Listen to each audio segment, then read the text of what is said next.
Thank you. All right, so I'll go ahead and just start my intro while we're waiting for other folks to join. I welcome you to NAED's Preferred Provider Virtual Showcase. I'm Gail Reynoso, Member Recruitment and Governance Manager here at NAED. For those of you who were in the first session, you're going to hear that 100 times. My wonderful colleague, Scott Ivor, is helping us with technical stuff today. If you have any questions, whether they be technical difficulties or questions for our presenters, you can put them in the chat, or you can raise your hand and we'll ask you to unmute and you can join in the conversation. We're going to have a total of 12 presentations over the next couple of days from our preferred providers. We're very excited. The sessions will all be recorded and you will have access to them over the next few weeks. You'll get links and you can access those recordings, share them with your colleagues if they weren't able to attend today. I also wanted to remind folks that for each of these presentations, there is a contact person listed in the attendee hub. So if you go there, you'll find contacts listed and you can book appointments with any of these presenters over the next few days and schedule a time to learn more, kind of one-on-one with them. So I would encourage you to do that.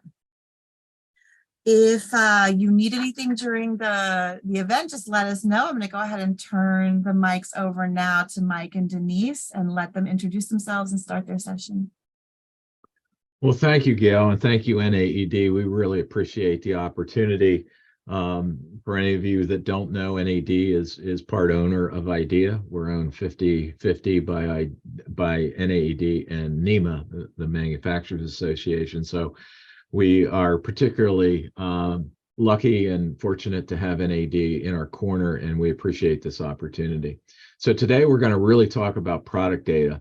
And from everything that I'm hearing out in the marketplace, that today product data is more important than it's ever been when it really pertains to driving business, whether it's over an e-commerce website or whether it's at the counter. Product information, accurate and high quality product information is really, really important. And that's what we want to talk about today. The agenda that we've put together here gives you a little bit of an overview. We're going to talk about the cost of bad data, the fact that if you don't have good quality data, it could be letting your business down, the value of data if we're doing it right. And then we're going to talk a little bit about how we can utilize a quality improvement process that we've developed at IDEA to help the industry and help individual members of the industry improve the quality of their data. And then finally, I'm going to review very briefly just some of the additional resources beyond the data that IDEA makes available to all the NAED members and the industry in general. But let me first introduce our presenters. Denise Keating is our Vice President of Customer Success. Denise? Thank you, Mike. I just want to share a little bit of my background with the group here today. I started my career in the distribution channel 30 plus years ago, and I only do this in increments of 5. So next year to be 35 years. But I started with a leading electrical manufacturer where I built their EDI and VMI programs from the ground up. And after spending nearly a decade there, I joined a software firm that offered vendor managed inventory systems and what I would call a first of its kind product information management system, or PIM. And at that time, I began consulting with companies on automotive, heavy duty truck parts, HVAC, med-surg, in addition to electrical. And I just found that many companies, both manufacturers and distributors, no matter how big or how small across all these verticals, were really needed help with creating, enriching, and sharing and managing product content to really drive business results for their companies. So in 2005, I co-founded Datagility with my business partner, Ed, and our services were really addressed towards helping manufacturers and distributors overcome those challenges. And during that time, we developed a very strong partnership with IDEA. And almost 1 year ago today, Datagility and IDEA agreed to combine our synergies, and IDEA acquired Datagility. So I'm very pleased to be with IDEA as their Vice President of Customer Success, to be here with you and to be here with Mike. Thanks, Denise. I have a similar long track record in the industry, a little over 40 years now. I started off, actually, my first job was implementing automated systems for electrical distributors by converting them off of manual Cardex inventory management systems and pen and paper for pricing and invoicing. So going back to 1981, when I got started in the industry, I've been here ever since, working for technology companies, primarily software, e-commerce, and of course, the last 12 years or so here at IDEA. So I've always felt that even though I had a technology background, that really the industry is what I majored in. And this industry has been very good to me and my family. And I really appreciate the opportunity to participate in the electrical space. I wanted to just introduce a little bit more about IDEA so that you can understand what our mission is. IDEA was created by the industry almost 25 years ago now.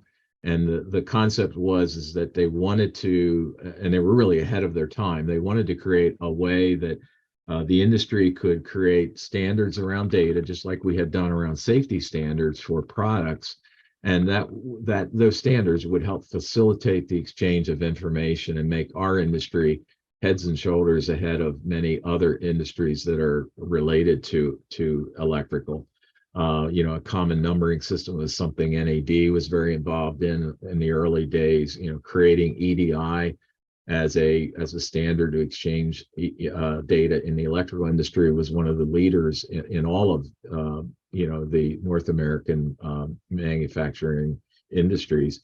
So today we have three platforms, basically, or three legs to our stool, which is IDEA Exchange, which is our EDI platform network. We provide a lot of services around that, other than including managed services, in addition to just basic document exchange. IDEA Connector is what many folks in the industry used to refer to as the IDW, but it is a modern new data management platform that we implemented about 2.5 to 3 years ago. This system really allows manufacturers to more easily load all of their data into this platform, and for distributors to easily extract that information.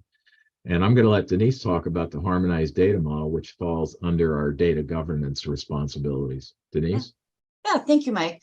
I'm just going to provide a little bit of context around the need for the Harmonized Data Model, which we refer to as the HDM because we love acronyms. There are, when you look at the standards, there are many data standards that have been developed by different organizations in different countries. And these standards were created to make it easier to create and share and exchange data digitally. So if you look at some of the prevalent data standards, we have GS1, which is GDSN, and it serves the retail space. We have ETIM International. We have E-Class. We also have PIEs and ACEs, which is related to the automotive aftermarket. We have data standards for BIM objects. And then, of course, IDEA, who is the data standard setting body for the electrical industry, also developed what we call the category attribute standard, which is all the physical and performance characteristics, right? Like size, material, volts, wattage, et cetera. We call that CAS. And we collaborated with our manufacturer and distributor community on the development of that standard. So for those of you who are attending today and were a part of that, we thank you. We're really appreciative of that. And we're continuing to build out our standards. But when you think about all these different standards, you have manufacturers who offer different products. They serve different customer segments in different regions across the world. And manufacturers are providing data in a wide variety of formats to meet the requirements of the standard chosen and adopted by their channel partners.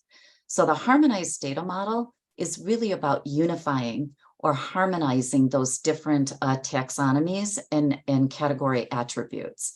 So we're identifying where there's commonality between the standards, and we're retaining the uniqueness and integrity of each standard.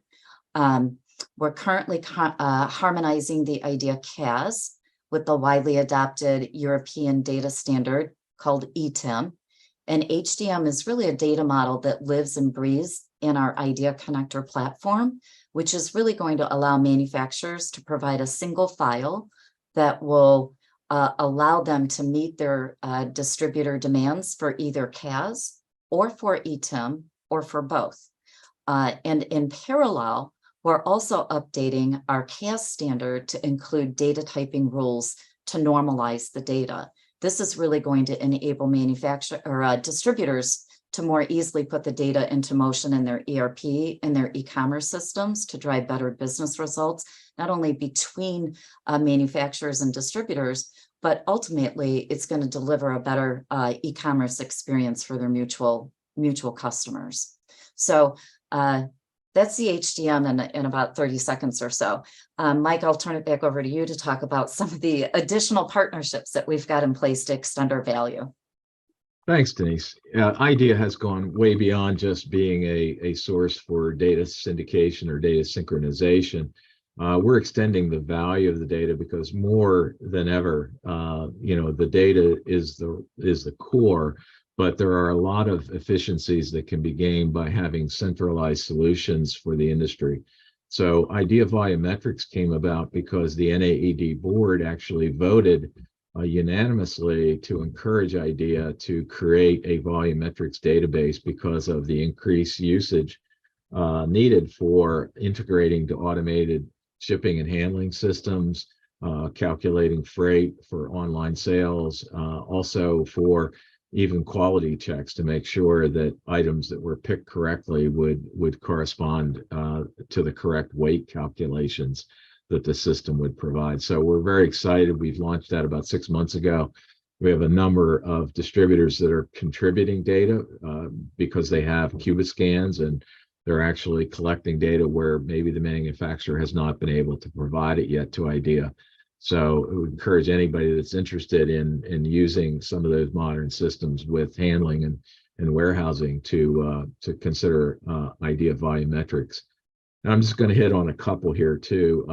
Denise mentioned the fact that IDEA and Data Agility got together about a year ago, and one of the real valuable components of that relationship coming together is the IDEA NAD cross-check. That was a product that was sponsored and initiated by Data Agility and NAD. It's gaining a lot of traction in the marketplace because it provides not only cross-references, but keywords, complementary items, and those kinds of databases are really, really valuable for promoting sales, especially in an online environment. IDEA Insight, I'll talk a little bit more about towards the end of the presentation, but it's our ability to go out and to do data quality audits of websites and databases. So that's something that's also in high demand. And I also wanted to mention Enable. It is a rebate software solution that has partnered with IDEA to provide information back to manufacturers and distributors regarding rebates. The IDEA data content really allows that system to get up and running almost immediately. So that, along with services, IDEA is doing a lot more than just providing data synchronization services. Denise, I'm going to let you get into the cost of bad data. Yep, one of my favorite topics. So let me start by saying this. NAED recently conducted research to better understand the state of product data, including how it's created, how it's deployed, how it's used across the channel or within the channel. And the cost of bad data, you're actually reading these numbers correctly, by the way. It's not million, it's billion. $2 to $4 billion annually. I think those are staggering numbers. And the cost was estimated by really understanding the direct costs of fixing the data, the indirect costs of data management, and it includes the rate and cost of returns, as well as the impact of lost revenue when product data quality is poor or content is lacking. And I just want to make a statement. This is a report and this research is available through NAED and is available on their website. It's an extensive report. It has a lot of great information in it. So it's definitely worth the read. Take some time, but I'm going to highlight, if you can move to the next slide, Mike, that really talks about the, if we can flip to the next slide. There we go. We're going to, these are 8 signs that data is letting your company down. And these were really challenges that were identified through that research process. And when you have product information and it's spread across, I don't know, multitude of different systems throughout your company, we see companies using their ERP systems, and then they supplement what those systems can't hold in separate spreadsheets or mini databases, or maybe even in the mini PIM that e-commerce companies include in their offering. And when you don't have a single source of truth and data is managed separately, it results in inaccurate and unsynchronized product information. And when you have multiple systems for the same information, it's not only about the inaccuracy and the unsynchronization of that data, it also creates redundancies for those who are responsible for the creation and the management of the data, all of which results in time-intensive catalog creation. It delays new product launches, and thus you can assume that it delays revenue acceleration. And it creates difficulty to really syndicate the data to all the places it needs to go, including your websites. And without good data on your website, customers can't find the products that they need. And when your data isn't managed effectively, and we know that it's not intentional on anyone's part to do it ineffectively, but when it is managed in these various siloed systems, it often causes mistakes that go all the way down to the customer. And that results in returns, sometimes lost sales, and oftentimes a loss of goodwill. If you can go to the next one, Mike. Next one. Yep, next one. Oh, no, we're here. Data quality. Okay, well, I love history, and I love giving background and context. And I can tell you that we've been talking about quality data in this channel for a very, very long time. I can remember being at a meeting in Niagara Falls, and we were having a discussion about data quality. And I was asking the questions at that time, what does data quality mean to you? And everybody had a slightly different variation on that. So I think that in order for the channel to achieve quality data, first you have to define it and then put the measurements in place to measure those dimensions. And we really ascribe 7 different characteristics to data quality.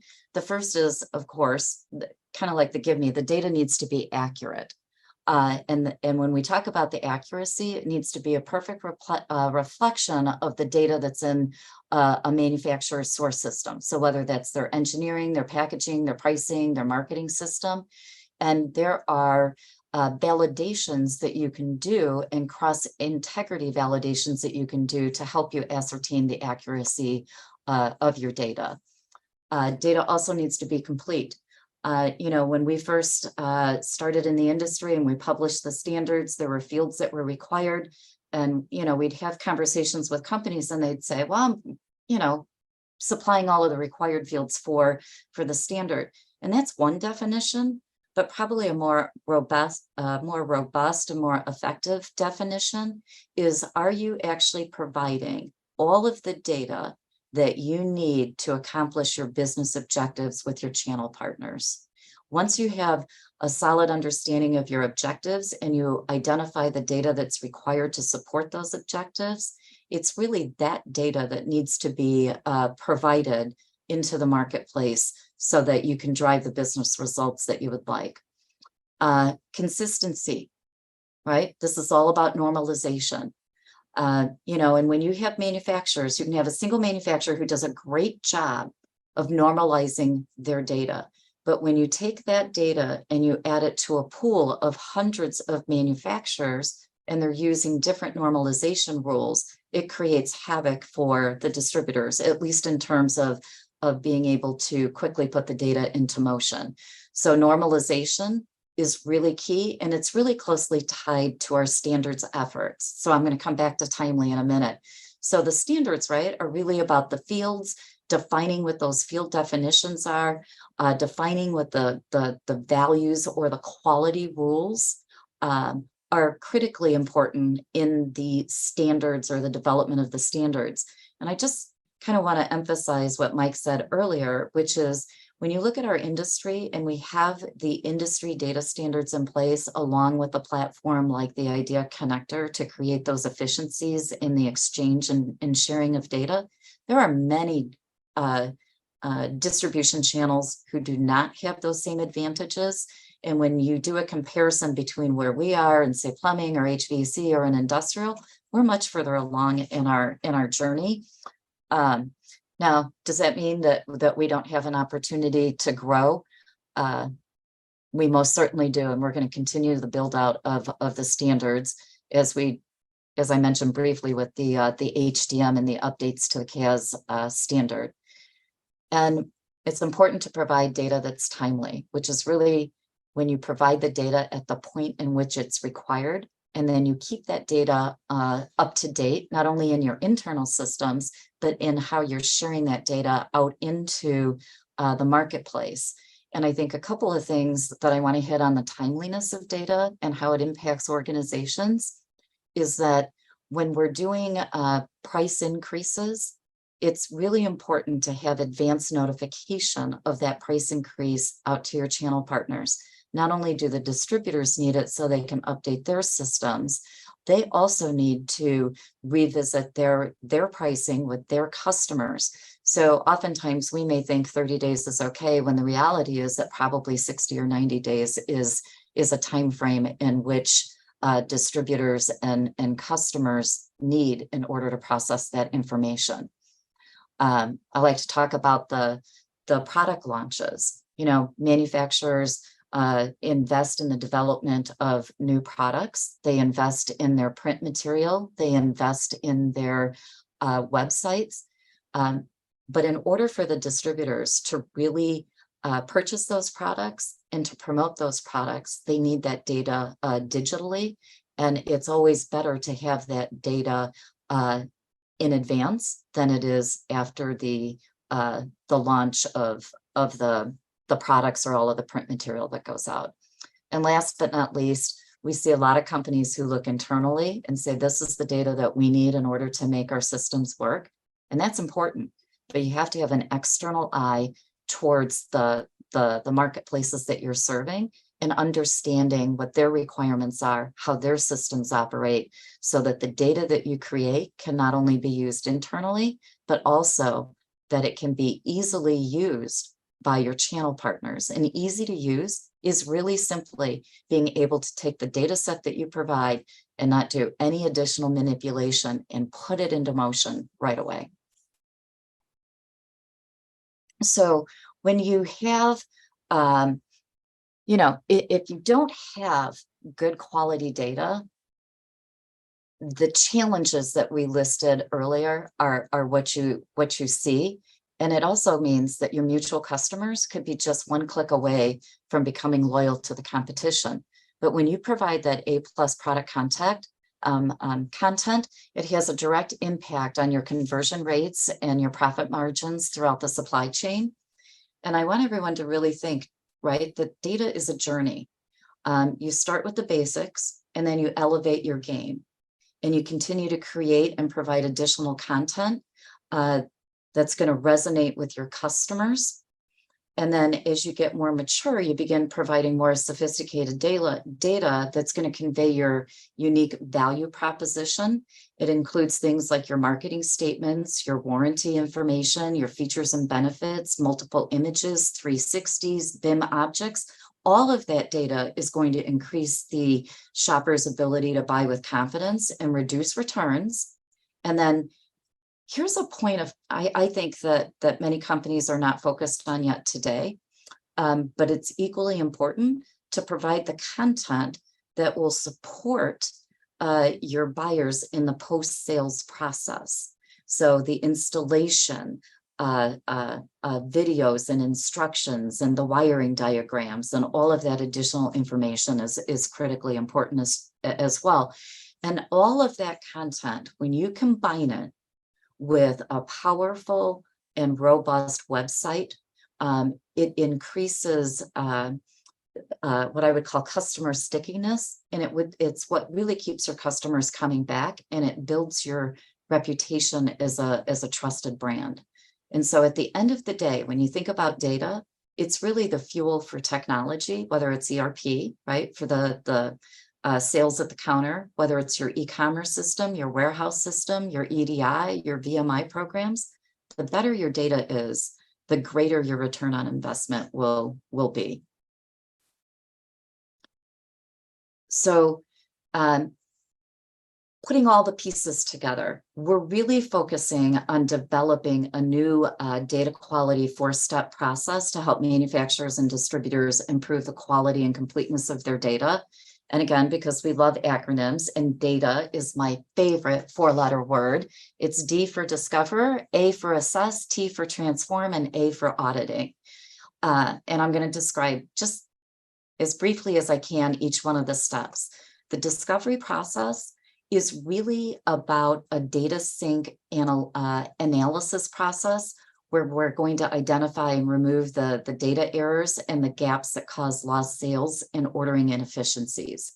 And data really becomes out of sync when either there is a lack of data governance in the organization, or there has been what I would call like a hiccup in data governance. So it's important to periodically do a data sync process to ensure that the systems and your channel partners are in alignment. So this comparative process can be used between any 2 systems or any 2 points in the supply chain. And we are going to take manufacturer and distributor SKUs and fields, compare that to the IDEA connector to find any missing, incomplete, or outdated item data.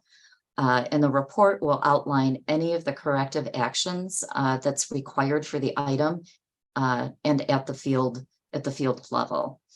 And as a result of this process, what we've seen is that we start to identify where there might be those hiccups in the data governance process, and we can put fixes in place to resolve those.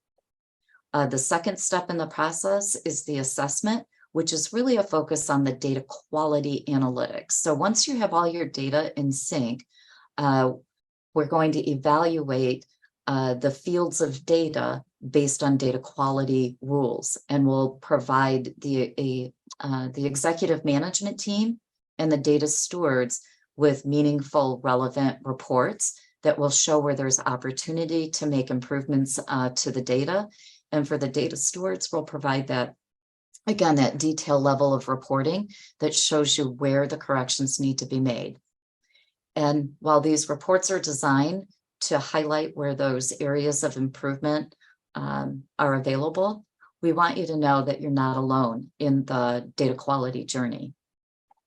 We have a whole team in our customer success department that is here to help you every step of the way. So if and certainly if you have your additional resources and you can do the work yourself, that's great. But if you're looking to fill the gap, please lean on us. We're happy to help. We also have additional services for item classification and web taxonomy and gathering and attribute mapping. You name it, we have a full suite of services, and we're here with you on that journey. And then the last step is the auditing. And Mike talked about this a little bit earlier. It's really enabling manufacturers and distributors to really collaborate and to visibly see the content that is on an e-commerce website at that product detail landing page. And that allows you to see how the data is being used. It will highlight areas of improvement. And again, all of this is being offered not because we just love data for the sake of data, but it's because we really understand that data and high quality data is what will drive the business results that you desire. Denise, let me just jump in for a second. We have a few key takeaways, and I know we're at the end of the time here. This presentation will be available. Hopefully, you get a little bit more of an insight into IDEA's capabilities and our focus on improving product information and data within your systems. Denise, thank you for helping make this presentation very meaningful. And we thank NAD for allowing us this time in this presentation mode. Thank you. Thank you, everyone. Thank This you. was fantastic. I appreciate it. again, as Mike said, this will be available by recording, and we'll share that information with all of you all. Please reach out to IDEA to have more individual discussions. And we look forward to seeing you at our next session. Thank you. Thanks.